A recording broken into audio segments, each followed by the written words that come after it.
And the third topic under the program Ethnic Flavour, Oriental Delicacy, will be presented by Mr. Derrick Heng, an Innovation Manager from KH Roberts, with the topic Understanding Oriental Tea in Southeast Asia. Please welcome. Hello, thank you for the introduction. Good morning, ladies and gentlemen, and Saudi Cup to all our Thai friends out there. So I'd like to talk about basically Oriental tea in Southeast Asia, understanding some of the history of the spread, a bit of the technical aspects of understanding what it means from an aroma and taste point of view, as well as then how do we translate this understanding into product development that could then deliver benefits to consumers throughout the region. So I think one thing when we talk about an Oriental flavor and then tea is actually interesting to see how it's actually spread. So tea is something that actually has originated from China, and it has traveled through land to the Middle East, to Europe and beyond. It has also then been shipped through the sea route to Southeast Asia, parts of Africa, into Europe and even further beyond. And one interesting thing about it is depending on which part of the world you're in, you may say tea could be spoken in different ways. So the land route will basically be calling it cha or variants of it, as you can see over here. And it, of course, here in Thailand, it's also called cha as well. Japan and Korea, in East Asia, they also have calling it cha as well. But where I'm from in Singapore, as well in Malaysia, and I think in Indonesia as well, it's usually called teh or tea, because tea was then sent out from the seaport, or what was then Minnan. And then next thing to understand would be the consumers of tea and the producers of tea. So into the East Asian region, if you look at China, is one of the principal growers, but Vietnam, Japan, and Thailand also grow significant amounts of tea. But probably China and Japan are probably the bigger exporters because they have excess production. Thailand would typically be more domestic with some export. There are also some very minor players with mostly domestic production and very little export as well, such as Malaysia, Taiwan, and South Korea. However, there are also some countries in this part of the world that do not produce any tea at all, but at the same time, they've actually developed tea culture because of being a trading hub. So that will include Singapore and Hong Kong as well. So I think with this understanding, I think what we can see is that although tea comes from one starting origin, but depending on how it's spread throughout the world, it actually has been shaped by local preferences and influences. And then sometimes there will actually be changes along the way, which I would like to share more on. So we talk about China. These are actually like the 10 famous treasure teas of Thailand. So things like Longxing, Bilo Chun, and San Mao Feng tea. So all these are predominantly green teas. That's the original form of the green tea, and they've all very interesting, unique characters and aromas. However, they all are still green teas. But what we have seen is that although this green tea has then moved on to different parts of the world, and as green tea, we actually start to see some differences in what is considered tea as well. So over here, I have an image. This is actually for Japan. So they do have green tea variants. So you have your sencha and your gurukuro, which are green teas. But you start to notice, as well as matcha, which is interesting, which is actually the whole leaf which has been ground down. So you're actually not just drinking the soluble components of tea, but even insoluble components of the tea leaf. So it's a very green CVD character. But you also see things like soybean cha, buckwheat, genmai cha, which is roasted rice, either purely by itself or in combination with the tea. So this will give you a very grainy, nutty character. And I think even South Korea has like a barley tea as well. The next variant would be the scented teas, so where the tea is actually kind of flavored. So here are two examples from our region, this is the lotus tea from Vietnam, where they actually have the lotus flower. They will put good quality green tea inside it. As you can see in the picture, you kind of cover it up and then let it absorb all the aroma from the lotus. And it's a very fragrant tea. The other more famous jasmine tea, because this was popular in China and has gone throughout many parts of the world, is where they'll actually mix the tea with jasmine flowers. And then when the jasmine flower blooms and releases the scent, you actually scent the tea with a very fragrant jasmine aroma. Then the next thing would actually be black tea, which is not a traditional Chinese tea, but because as the British, they exported it to other parts of the world and started growing it in India and parts of Africa, and then the processing is actually different. You have a very different character to it. So I think the famous one in Thailand would be Thai tea. It's actually globally famous. So the starting would be black tea, but they mixed with different spices. Depending on the manufacturer, it could be NEC, it could be vanilla as well. And it's very famous for its bright orangey yellow color. And usually served with, I think, sweetened condensed milk, evaporated milk, and served cold, which is, again, quite different from Chinese and Japanese tea traditionally. For the Straits countries, like in Singapore and Malaysia, there's teh tarik, which is based on black tea, and also tea powder, tea dust, and it's also a very popular drink for the masses. Typically drunk also with sweetened with milk too. So I could go on quite a lot about the different types of teas and the maybe even the flavoring component, but I think due to the lack of time, I'd just like to focus on one area that we've actually studied a fair bit. So one, I'd like to focus on basically Jasmine Green Tea, because this is such a popular green tea throughout the whole region, and there's actually very noticeable distinctive differences. And I think for us here at Case Roberts, I think one way we actually try to take the approach to understand different foods, drinks, and materials which have aroma and taste, we would typically look at trying to do our research, which could be fundamental research and also applied research. And then we move on to actually the analysis component, which I think actually Kunpa Yawapa actually previously, the way she shared how she did analysis of rice berry actually is a good similar example of how this could be done. And then the flavor creation, and then finally the application, because people will consume a food or beverage and do not consume like a tea flavor.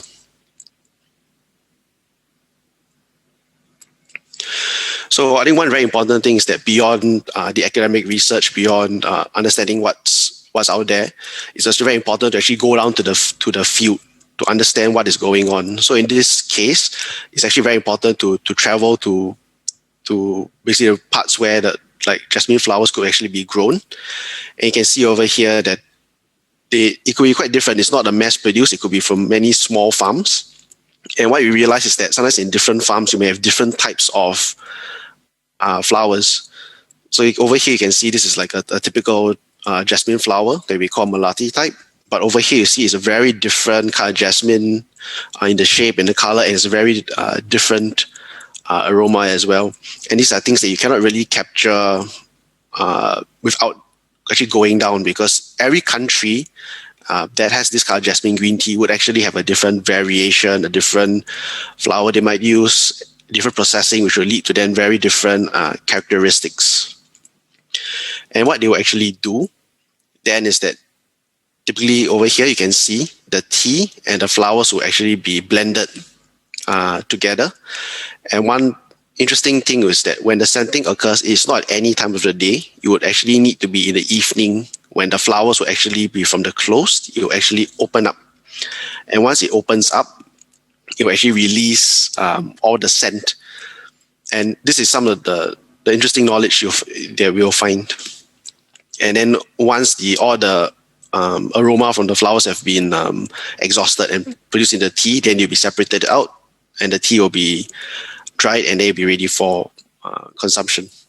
So through all these studies in the field, it's almost like detective work. And what we will do beyond the field visits, we actually take samples back. We may do distillation, extraction to understand, to concentrate the aroma molecules in there, so we can then send it for analysis. So I'll not go into too much detail because I think we covered for Kun Yapa and the next speaker as well. And then from the information from here, we actually understand what kind of aroma molecules are providing the scent, the aroma. And the olfactory part is quite important because, again, for foods, beverages, flavors, it is people who are going to be eating and drinking. And by actually using the human to actually smell and to understand the aroma of the different molecules, we then understand what really has aroma and what does not. Because something on the mass spectrometer that has a very high peak may actually have very little aroma, but something with very low peak could have a very high aroma. Because that's how the human nose has evolved to pick up those molecules. And that's the science part about it. And after that, you have a flavorist who typically would be very experienced through many years of being very familiar, of understanding different aroma compounds, being able to recreate the flavors that we find out out there in the world. If they're unable to use that material, they may then be very creative to try to substitute with something else or a mixture. And that's really the art part about it, just to create something very unique, magical, and delightful. And once that work is done, a flavor will actually be created. But because nobody would drink a flavor directly, it's actually applied into different foods and beverages. And that's what consumers would actually be trying. And this is also a very important step in the product development process to then bring that Oriental tea flavor into a product that consumers will actually enjoy. Okay, so to share a little bit more about in terms of Jasmine tea flavors. So as an example over here, there are, actually profile a range of 5 major categories of Jasmine green tea flavors that we've identified. So you actually have the Melati type, and the fragrant jasmine type. The fragrant jasmine is a more typical traditional Chinese Jasmine green tea aroma. And these two are lighter, delicate flavor. And over here, in terms of market preference or consumer preference, you'll find that countries which have, like China, Vietnam, and Singapore, would actually tend to prefer this kind of character or profile of Jasmine green tea. And typically, I think for any countries, when they have a Chinese population as well, that would tend to be the preference. And then we also realized that there is actually a profile which is a sweet, very sweet type, where there's reduced floral notes, which is actually pretty popular in Thailand. And then the Gambia and the intense Gambia is something we realized that for some parts of the world, you have a Jasmine green tea, which is a very strong, heavy body aroma as well as taste as well. And we find this in countries such as Indonesia, India. They really prefer this kind of strong, heavy character. So it's very unique and different. I've actually even put over here Western markets. Again, it's a very general term, but if you think about Europe and the US, because Jasmine green tea is not a traditional drink there, they will not know all the different nuances of Jasmine green tea. So typically, starting out, it'd be important to give a Jasmine green tea product which could be sweet, not too floral, but also a bit heavier as well, so it's more easily identifiable. But what we could then see happen is that as the markets get more sophisticated and familiar with this, then it would eventually be consumers interested in trying out the other variants as well. Yeah, so this is where it's really important to understand. And of course, with this understanding, beyond recreating what we can find out there in the world traditionally, this understanding then allows the adjustment of the Jasmine green tea flavor to then suit specific markets, specific consumers, specific needs as well. Okay, so I actually have an example over here just to share. So I think for in Thailand, I think the Ichiran brand is quite well known for the tea range. So you can see over here on the left, there's a green tea over here. And on the right, you can actually see another Ichiran product, but it's actually sold in Indonesia. So it's also green tea, but straight up you notice two differences. One, that the color is actually a little darker, and then there's actually Melati over there, which is basically jasmine.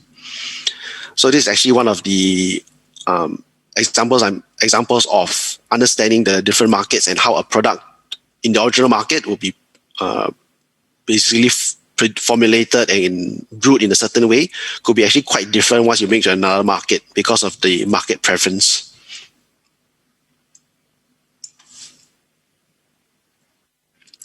Okay, so then when it comes into the application part, to do the product development, how do you take this understanding of Oriental tea to consumer products?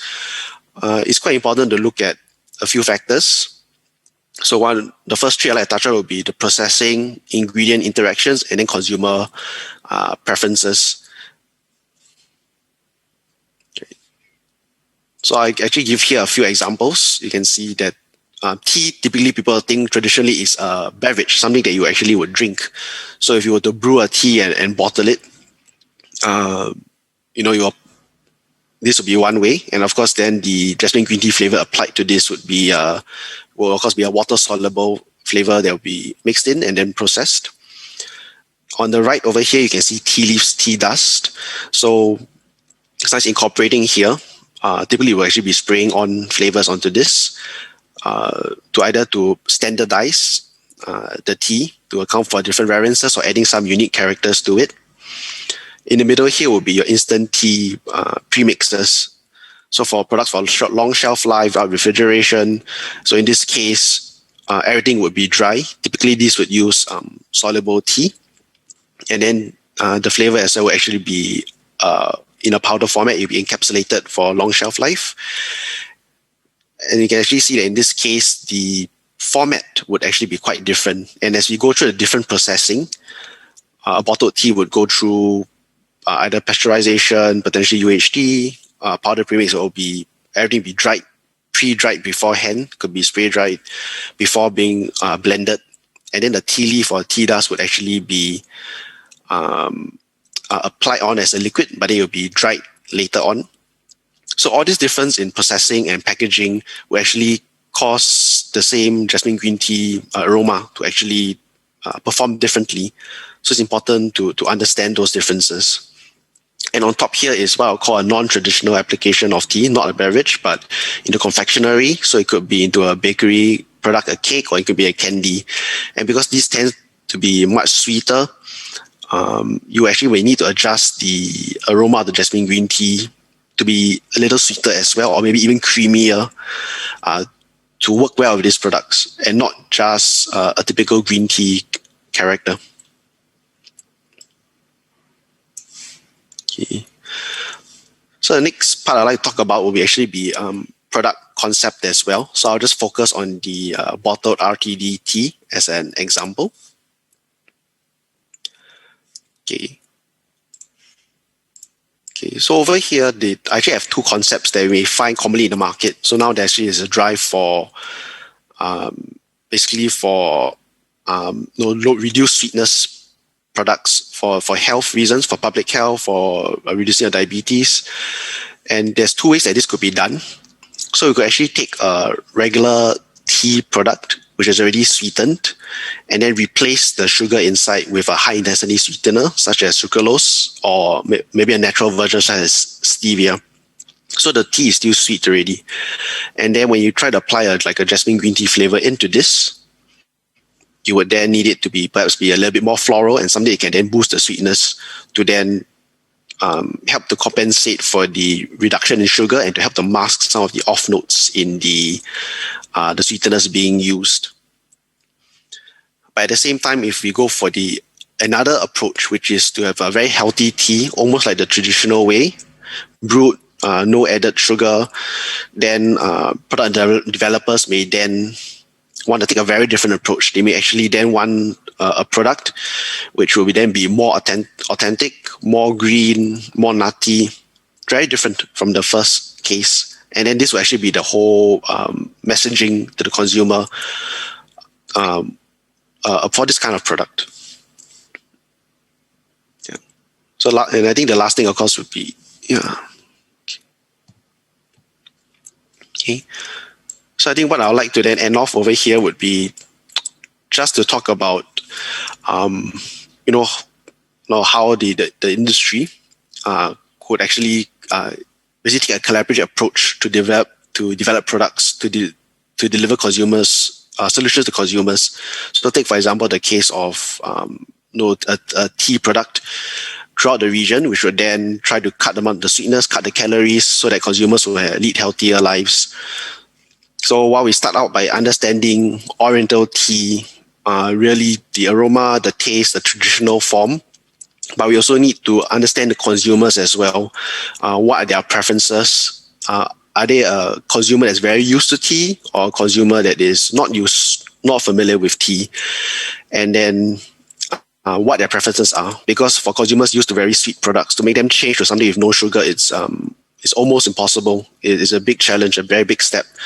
But then if the approach is, okay, we will still need to incorporate sweeteners, but then make the product in such a way that it tastes good, we can then achieve that objective. And it's, I think, quite important then also to aware, because in this global world, where the developers could be in one country and the consumers could be in another, to then also remove our own biases and to really understand what the consumer in that other country would actually like. And next thing I talk about is on NPD, is that to produce, let's say, even a bottled tea, it is actually many different companies, industry coming together to produce that. You may have a consumer company like Ichiran previously mentioned, being the face of it as a consumer brand and producing the product and marketing it. But you also have all the other companies, the ingredient suppliers, perhaps providing the tea leaves, tea extracts, or a flavor company and other ingredients. You could also be a packaging company as well, finding the right packaging.